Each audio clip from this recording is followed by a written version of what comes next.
High above the clouds, standing tall at over 16,000 feet, lies an ancient mountain of mystery, Mount Ararat. Here, legend, history, and biblical faith collide. Is this the final resting place of one of the most significant vessels in human history? Did Noah's Ark truly land here, as Genesis 8 verse 4 states? Or is this simply an enduring myth?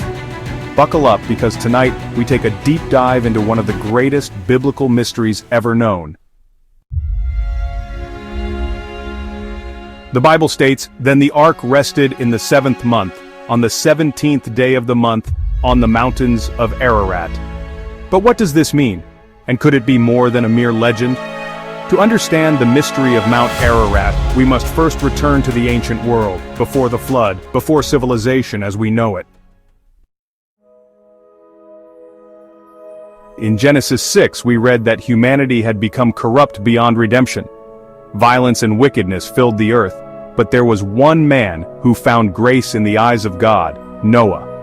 God commanded him to build an ark, a massive vessel that would preserve him, his family, and pairs of every living creature from the coming flood. For decades, Noah labored, enduring ridicule from those who saw him as nothing more than a madman, and then the rains came. For 40 days and 40 nights the earth was submerged. Civilization, as it once was, ceased to exist. And when the waters receded, the ark found its final resting place on the mountains of Ararat. But where exactly is this location?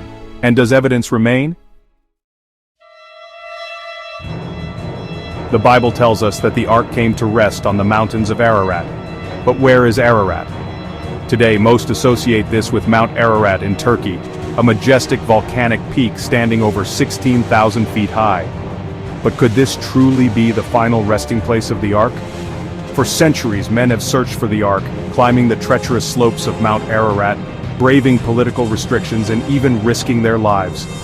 But despite all these efforts, the ark remains elusive. Some ask, if the ark was real, why hasn't it been found? But think about the other great biblical events. Where is the physical location of the Garden of Eden? Where is the Tower of Babel? Where is the cross that Jesus was crucified on? These are some of the most significant moments in biblical history, yet their physical remnants are not preserved. If the ark were found, would it inspire faith, or would it become another relic for museums and tourism? Would people seek Christ, or would they seek a piece of ancient wood? God calls us to worship Him, not artifacts.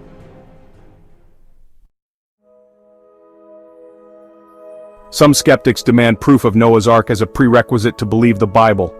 But history tells us that even when miracles were witnessed firsthand, many still refused to believe.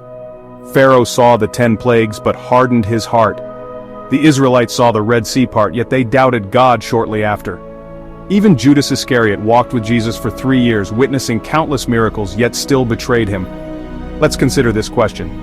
What if God never intended for us to find it? Jesus himself said, "Blessed are those who have not seen and yet have believed." John 20 verse 29. Christianity has always been about faith.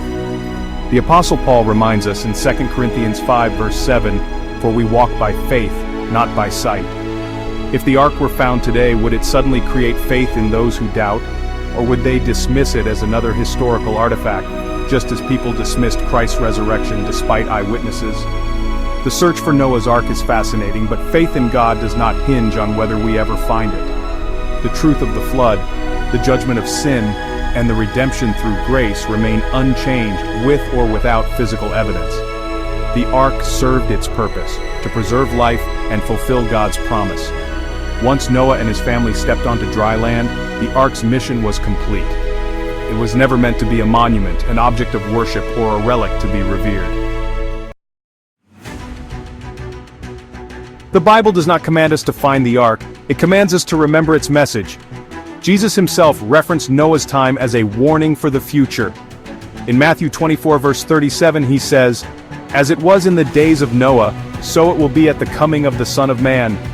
Noah's Ark was a vessel of salvation for a world under judgment. Today that vessel is no longer made of wood, it is made of the blood of Christ. Just as Noah's Ark saved his family from the flood, Jesus Christ is our only refuge from the judgment to come. The ark had one door. Jesus said, "I am the door. If anyone enters by me, he will be saved." John 10 verse 9.